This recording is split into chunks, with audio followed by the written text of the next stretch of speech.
Хай, амралтын өдөр өглөөний хүрээлтээ авъя. Өглөөний цайгаа уучаад бит 3 гарч хүүгийн энэ намраас орох бага сургуульд очиж бүртгүүлнэ. Ер нь миний сүүлийн 2 сарын турш үнэхээр намайг нервтүүлсэн. Энэ асуудал хавааныг цэгцэрч бүтэж байгаад ер нь санаа амарч байна.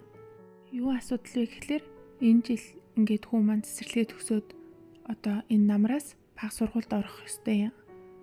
Тэгээд гадаад хүүхэд Бээжинд бага сургуульд суралцахад ямар шаардлагатай байсан, юу н асуудал болсон, яаж шийдвэрлсэн талаараа яриа за.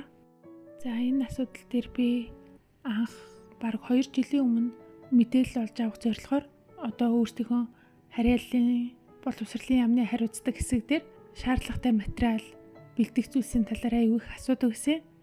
Тэнгүүд ерөөсөө гадаад хүмүүс зориулсан тийм заалтууд байхгүй байна гэж хэлээд өгсөн байхгүй юу? Тэгэд намайг болохоор хүүхдээ яг сургуульд орох үед нь угаасаа мэдээлэл гаргаад тэрний дагуу хийгээд өгсөн. Би тэгэд үгүй би урьдчилж бэлдэх хэрэгтэй байна. Гадаад хүмүүс болохоор өөр шаардлагатай байдаг гэж магадгүй энэ гэхэлэр одоохондоо тийм шаардлага гараагүй байна гэдэг өгсөн. Тэгээд энэ жил 5 сарын 1-нд байсан баха. Ямар ч гэсэн би яг эмнэлэгт байсан. Тэгсэн чи яг боловсролын яамнаас нь аль биесны бага сургууль элсэх хүүхдүүдийн мэдээлэл гаргачлаа гэд. Тэгээд гэхдээ харьяа дүүргээр ондоо. Гэхдээ ер нь баг ойролцоодоо. Гэхдээ жоохон ондоо нэг тийм залтууд байсан. Тэгэд манай харьяал болохоор яг гадаад хүүхдийг хэрхэн элсүүлэх талаар нарийн оруулаагүй. Гэхдээ намайг усны 2 жилийн турш зогсоо зайгүй ингээл утастаал ингээл заавал гадаад хүмүүсийнхээ шаардлагыг оруулах энэ төргээ тэгээд байсан болохоор ч тэр ямар ч гэсэн гадаад хүмүүс Бээжингийн иргэншилгүй хүмүүсийн тоонд орж тэд нартай адилхан материал бүрдүүлж явна шүү гэдэг өгүүлбэр оруулсан мэсэ. Тэгээд ер нь хэцэд хүүхдүүдийг улсын бага сургуульд элсүүлэх журам нь нэгт Бээжингийн иргэншилтэй хүүхдүүд гээд нэг бүлэг байгаа юм. Тэднийг бол мэдээж хамгийн ойрхон улсын сургуульд нь бол материал нь бүрэн тохиолдолд шууд авчих юм. Харин хоёрт болохоор Бээжингийн бус иргэншилтэй хүүхдүүд гэдэг чинь тэрэндээ гадаадуудыг оруулчихна гэж байгаа байхгүй юу? Тэгээд Бээжингийн иргэншилтэй бус хүүхдүүдийг элсүүлэх журамд нь шаардлагууд нь болохоор нэгт харьяалалтай байртай байх шаардлагатай. Гэхдээ байр нь өвөө эмээгийн ч юм уу нэр дээр биш. Заавал хүүхдийн эцэг эхийн аль нэгнийх нь нэр дээр байх ёстой. Гэхдээ тэр байр нь бас шинэ байр байх ёстой. Хуучин байр байж болохгүй. 2023 оны 1 сарын 1-ээс хойших байр байх.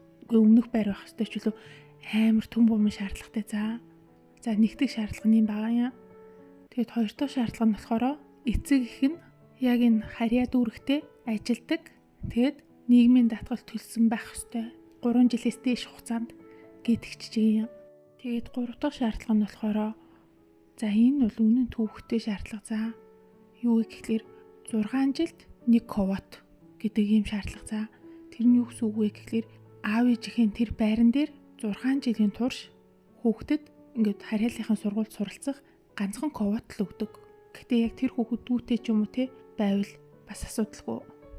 Гэхдээ өөр хүүхэд тэр байрнаас суралцах боломжгүй гэдэг нь ер нь яг л эндээ байртай хүмүүсийн хүүхдүүдийг л ойролцоох улсын сургуульд сургана. Өөр газар хотоос ирсэн хүмүүс ер нь боломж олохгүй гэсэн нэг юм айгүй хатуу нэг юм бодлоготой юм билэ. Тэгээд энэ асуудлаар би ер нь 5 сарын ихэнх үеэс эхлээл бараг яваагүй газар үлдээгүүл ахтаагүй боловсролын яамнаас эхлээл өөрийнхөө дүүрэг харьяа хороо хорин гудамж сургууль захиргаа гэл ер нь бүхэл газарт ингээл өөрсдийнхөө нөхцөл байдлыг яриад явж байгаа байхгүй юу? Эхний шаардлага буюу байртай байх бид нар чинь гадаад хүмүүс хятадд ингэж удаан хугацаагаар амьдрах байр авах боломж нь ч байхгүй бодлон ч байхгүй. Тийм болохоор энэ дээр бид нарт өөр шаардлага төвцүүлэх шаардлага тавиад өг энтергээл ярьж байгаа юм л да. Тэгэнгүүт яг тэгвэл 3-аас дээш жилийн хугацаанд байр түрээсэлсэн татвараа гаргаж өг гэж байгаа байхгүй юу? Тэгэл би тэрэнд тгий яваадаа гэж бодоод татварын хэлтсээр очиод баримтаа гаргуулах гэсэн чинь танай байр чинь татварын баримтыг гаргаад өгч болно л доо. Гэхдээ нөө 6 жилд 1 ковот гэдэг тэр байранд ангилагддгүй хамаарагддгүй байна. Тийм чинь та нар хэдийгээр татвараа авчулсан ч гэсэн ковота авах хэрэггүй юм биш үү гэдэг чиг аахгүй юу?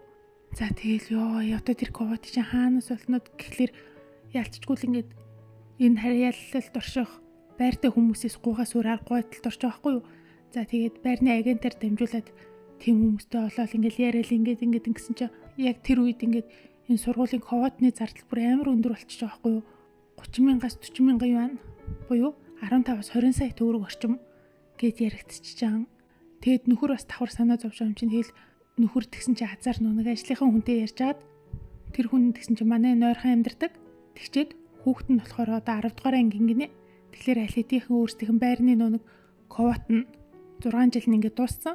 Дахиад одоо нэг хүүхэд нэмж авах боломжтой гээд тэгээд тэр ажлынхан хүнтэй нь арай хэмд зардлаар байрын түрээсэлсэн болоод тэгээд ковото авах боломжтой болж байгаа байхгүй юу. Тэгээд бас тэр хүн нь хөөрхий байрны орд өрөө найшин цаашин гэл тэр хүнд ч жоохон төвөг утсан. Би ч бас татврын газраар сайн хүсэн. За ямар ч гэсэн тэр асуудал тийг шийдэгдчихээн.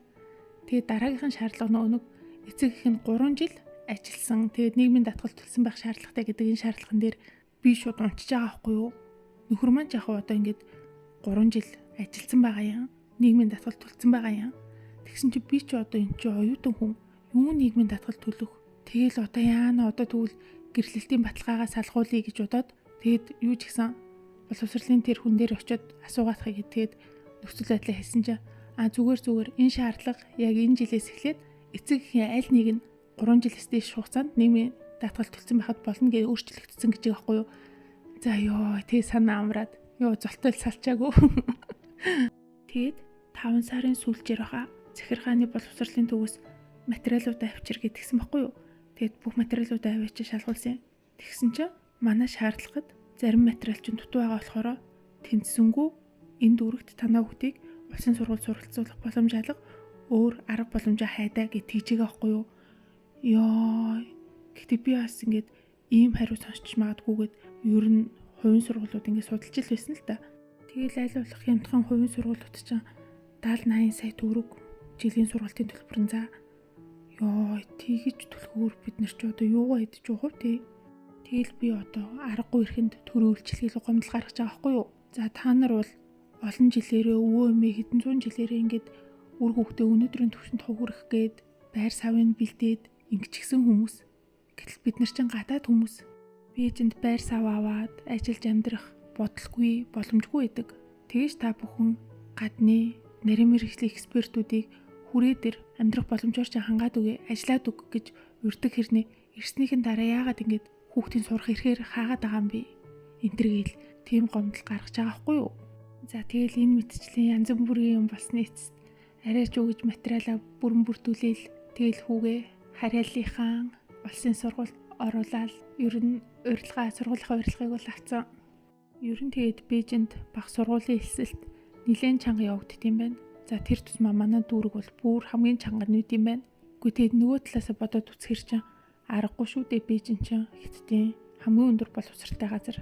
Хүн болгон л одоо бид нар үтгэл тэрбум гаруй хүүхдүүд ч өөрсдийнхөө хүүхдийг бас Бээжинд сурахыг гэсэн хүсэлтэй байдаг ч одоо бүр 99.99-өөс их хувь нь оруулах боломжгүй байгаа шүү дээ. Гэхдээ тэгэл Бээжингийн гадаадууд донд дипломат паспорттай аль эсвэл улсын томилгоогоор ирсэн аль эсвэл ажиллаж байгаа компани нь хүүхдийн сургалтыг хариуцна гэсэн хүмүүс бол харьцангуй асуудал багтай хүүхдээ сургадаг бах. За бай бай.